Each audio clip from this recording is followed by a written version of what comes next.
Gênesis 1, 28. Depois leremos Gênesis 2, 15. Gênesis 1, 28 e Gênesis 2, 15. Gênesis 1, 28. Primeiro livrinho aí, né? Logo nas primeiras páginas, tá bom? Verso 28.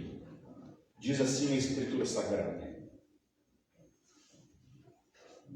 E Deus os abençoou e lhes disse: sede fecundos, multiplicai-vos, enchei a terra e sujeitai-a, dominai sobre os peixes do mar, sobre as aves dos céus e sobre todo animal que rasteja na terra. Gênesis 2, 15.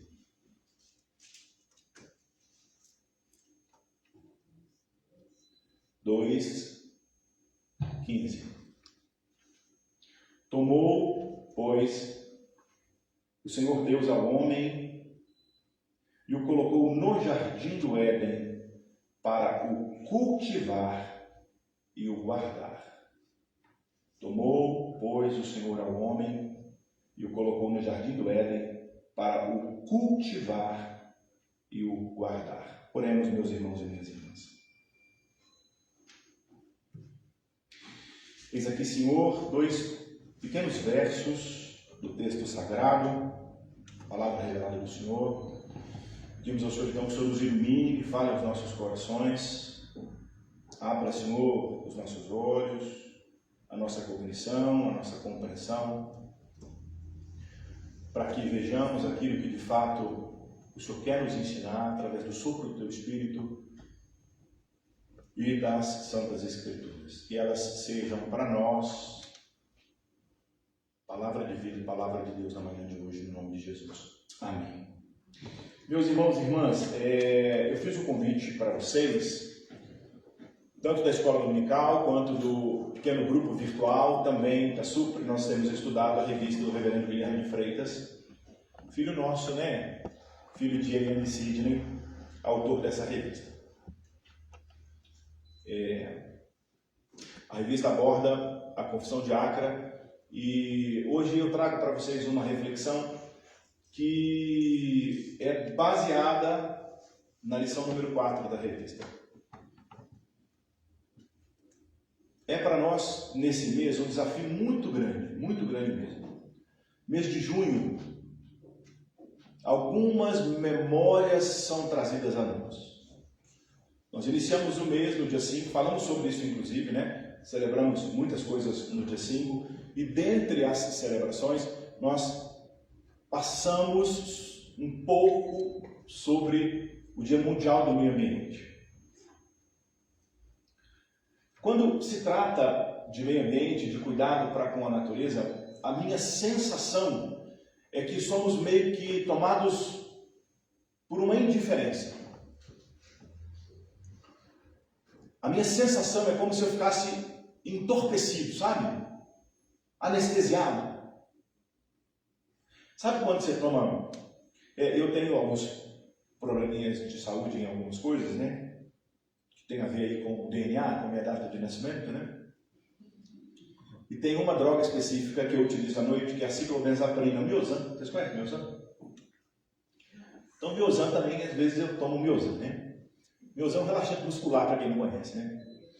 Então, quando eu tomo Miozan, eu preciso tomar o Miozan assentado na beira da cama. Porque dá 10 minutinhos, eu já estou tombando ali de sono e eu fico fora de mim, assim, eu não posso levantar direito, sabe?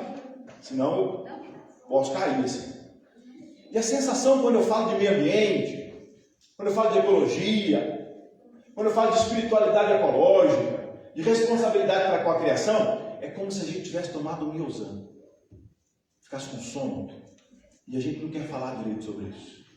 É como se isso não fizesse parte de uma espiritualidade com saúde, sabe? E isso me incomoda, pessoalmente assim, me incomoda. Ontem saiu uma notícia interessantíssima, sabe?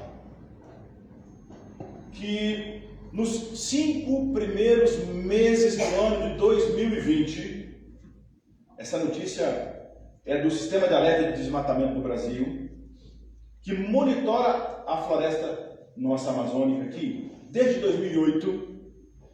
Então, os dados desse monitoramento por satélite, nos 5 primeiros meses, de janeiro a maio de 2022, aconteceu uma devastação maior do que a devastação somada nos últimos 15 anos no Brasil.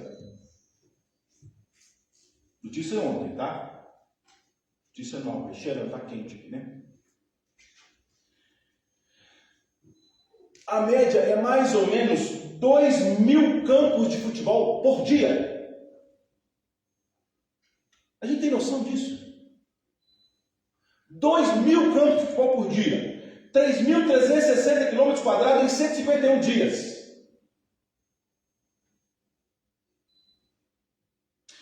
Outra coisa que me preocupa também é que a nossa cidade, né? Nós em Belo Horizonte, capital mineira, nós não temos mais, não existe em Belo Horizonte um local para nós colocarmos o lixo que Belo Horizonte produz. Sabiam disso? A SLU, ela manda os caminhões de Belo Horizonte e o nosso município paga o município de Sabará para receber o nosso lixo. Vocês sabiam disso?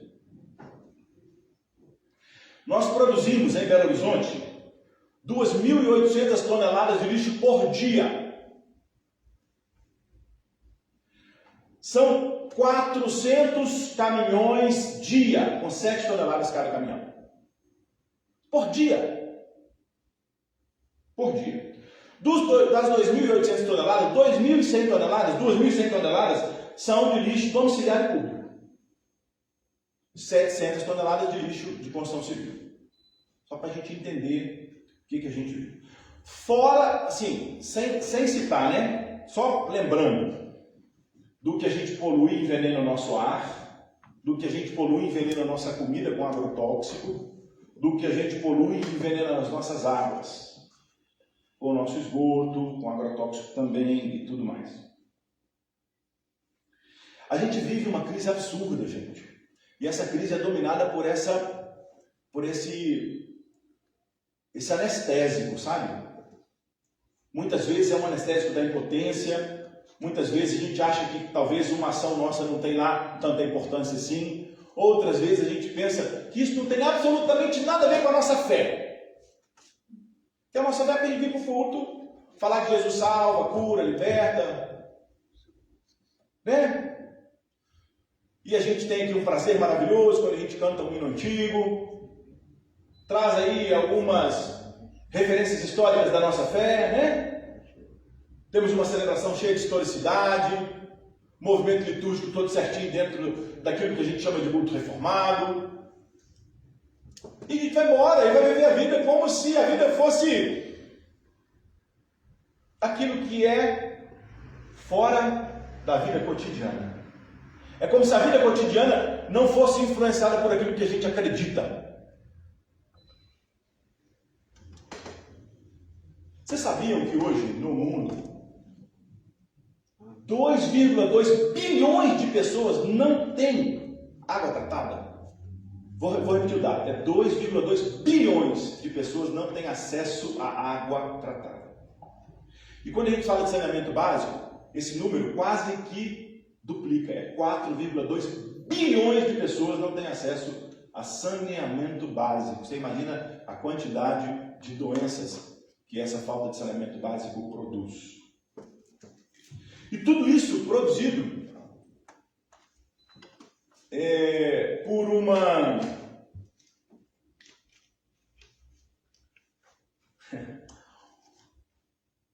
por um exercício de vida consumista, muitas vezes gananciosa, muitas vezes uma lógica só daquilo que eu tenho necessidade enquanto ser humano e eu preciso que a minha necessidade seja suprida, né?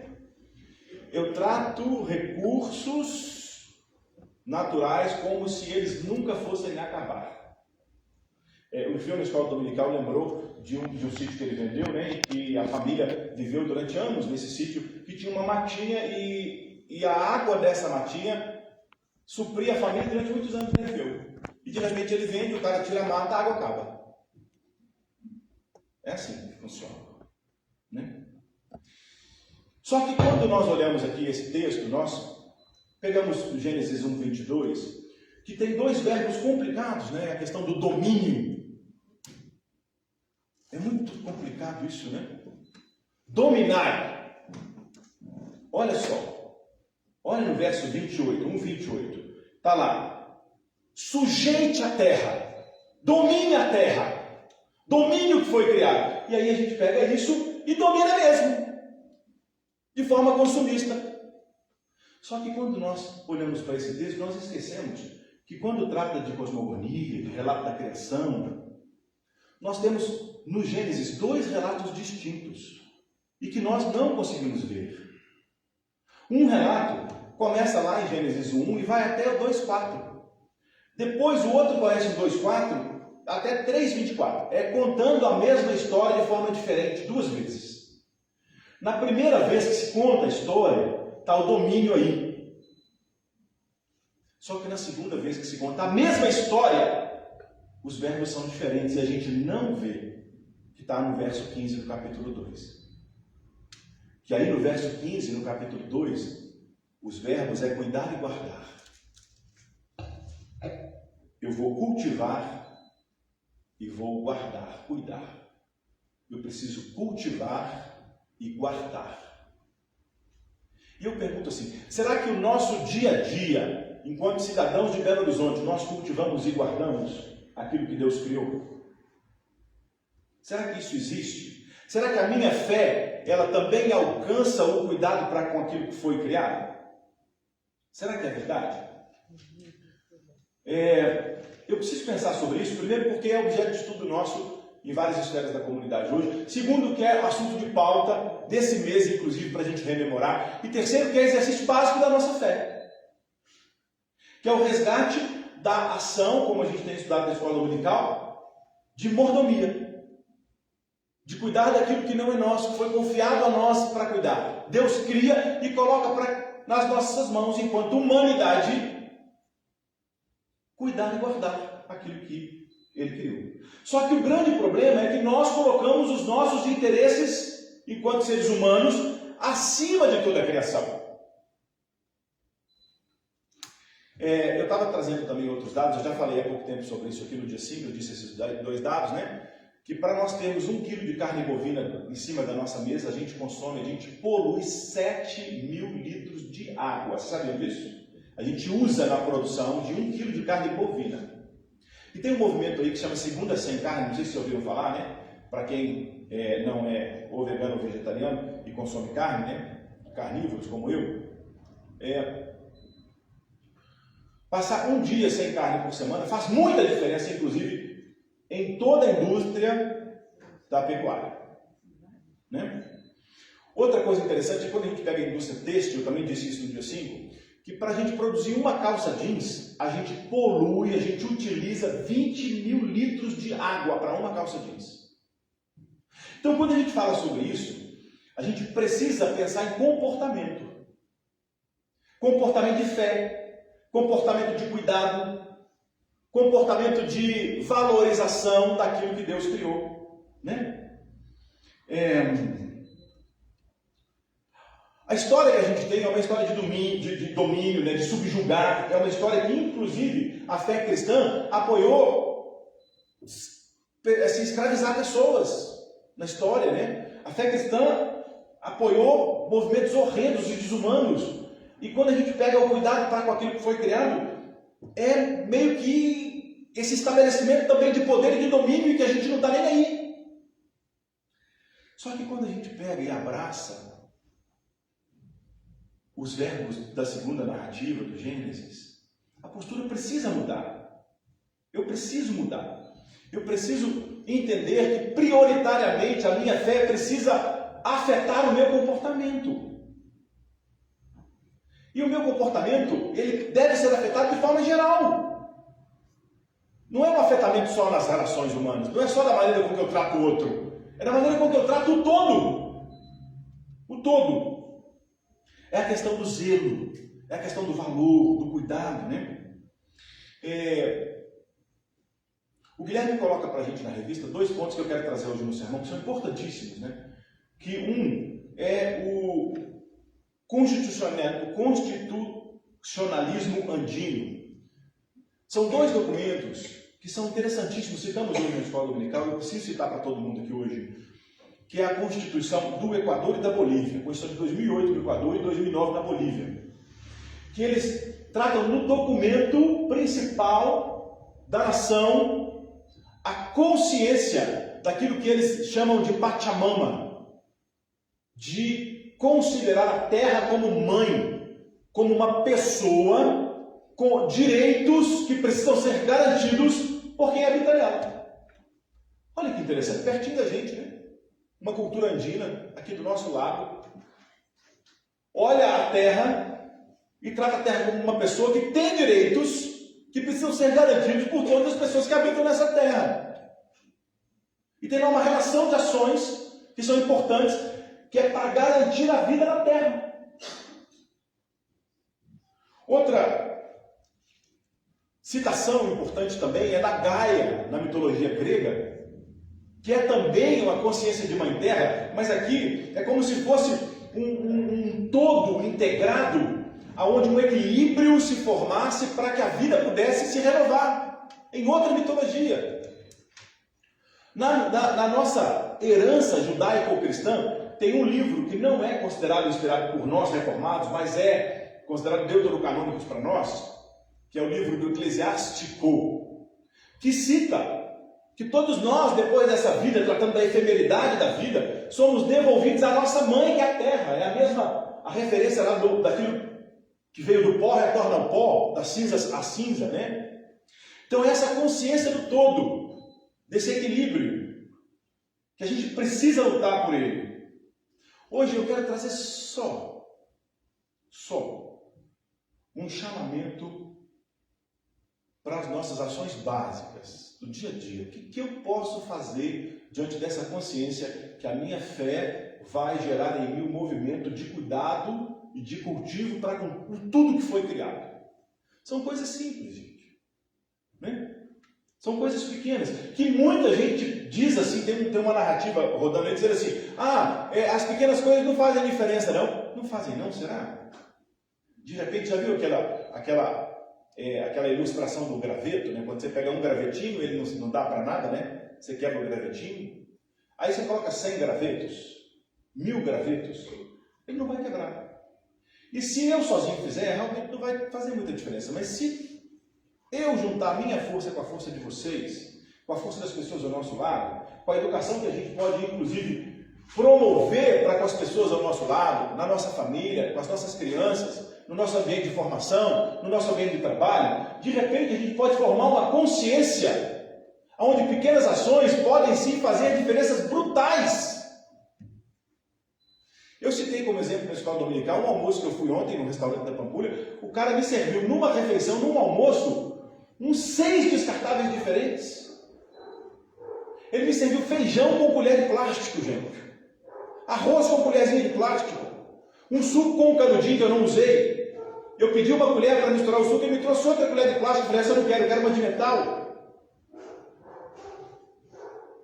E eu fico imaginando, o restaurante devia ter umas 300 pessoas. A quantidade de plástico em uma refeição. Eu fico pensando como que a gente deve unir forças para que a nossa fé de fato alcance a vida. Então o chamamento hoje é para que a gente abandone a ilusão, a alienação e abrace uma fé prática. Do mesmo jeito que a gente fala que a fé, ela exerce misericórdia e perdão para com o outro, eu preciso exercer cuidado e cultivo daquilo que foi criado. Então hoje, meus irmãos e irmãs, eu quero chamar vocês para cuidar de pequenos detalhes dentro de casa. Né? Da quantidade de água que a gente consome, da maneira com que a gente se relaciona com o lixo que a gente produz, aquilo que é reciclável, aquilo que é possível reusar, reutilizar, aquilo que é possível destinar para quem sabe cuidar e reciclar de fato. A gente tem em Belo Horizonte aqui a Asmari, que é um exemplo, né, na questão da reciclagem. Tem muitas famílias, inclusive, que sobrevivem da reciclagem com dignidade, buscando dignidade, né, lutando por dignidade. Não posso dizer que é com dignidade não, porque falta ainda muito, mas lutam por dignidade. Não é isso? A maneira com que a gente,